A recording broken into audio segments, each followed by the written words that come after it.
এই ভিডিওয়ে যাকে দেখছেন তার নাম নংথুই শর্মা কংব্রাইলাপ্পাম, যার সঙ্গে ধাক্কা খেলেন মনে করা হচ্ছে তিনি লামনুমথেম সিংসান। দুইজনেই মণিপুরের বাসিন্দা। একজন মেইতেই পরিবারের সন্তান, অন্যজন কুকি।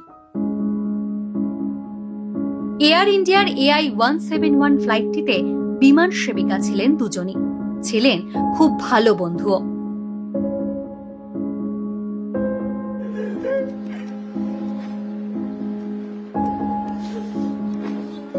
দুর্ঘটনার ফলে মুষড়ে পড়েছেন দুই পরিবারের মানুষ। মণিপুরের থৌবাল জেলার বাসিন্দা নংথুই 2023 সালের এপ্রিল মাসে এয়ার ইন্ডিয়ায় যোগ দেন।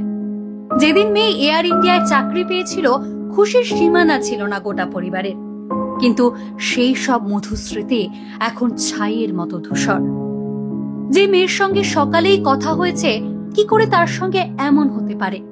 বারবার অ্যালবাম খুলে মেয়ের ছবি দেখতে দেখতে কান্নায় ভেঙে পড়েছেন তিনি। বাবা চাইছেন বাড়িতেই তার শেষকৃত্যের ব্যবস্থা করতে। সরকারের কাছে আবেদন, তার মেয়ের দেহের কোনো একটি অংশ যদি পাওয়া যায় তা যেন পরিবারের হাতে তুলে দেওয়া হয়।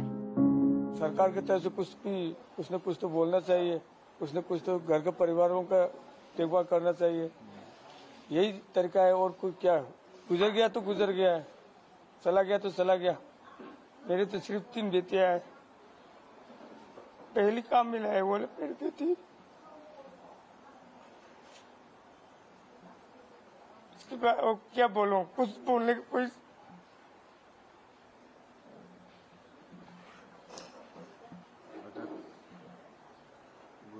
गुजर जाने का जो रिपोर्ट अभी तक तो आया नहीं है, लेकिन अगर गुजर जाने से जो अंतिम संस्कार करने के लिए आपको क्या कहना है? अंतिम संस्कार तो घर में ही करेगा। कुछ न कुछ तो उसका शरीर से मिल जाएंगे ना, वो घर में ही करेगा। अब उसी को उम्मीद में है। हाँ, इसलिए तो मेरे बड़ी बेटी उसको भेजा है ना, कुछ शरीर लेकर आने के लिए।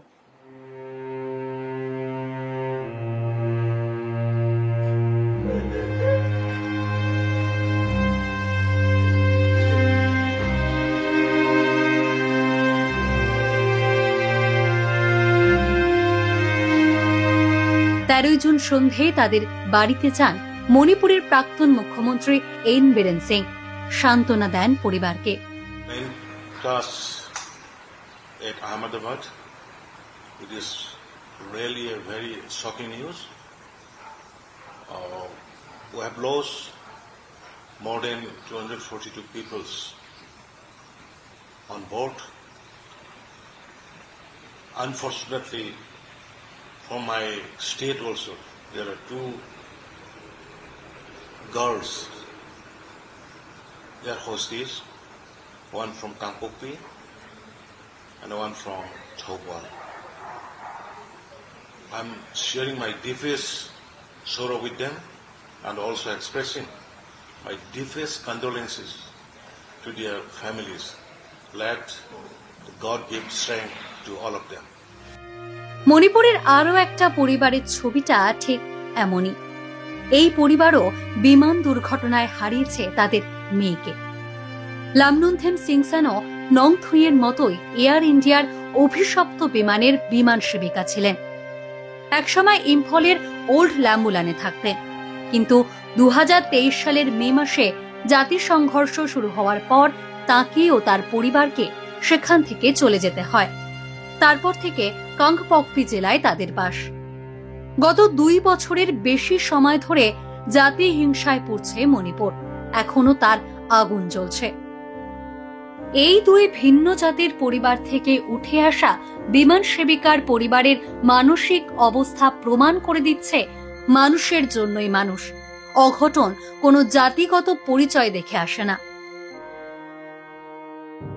ডাউনলোড করুন এই সময় অ্যাপ iOS ও অ্যান্ড্রয়েডের জন্য।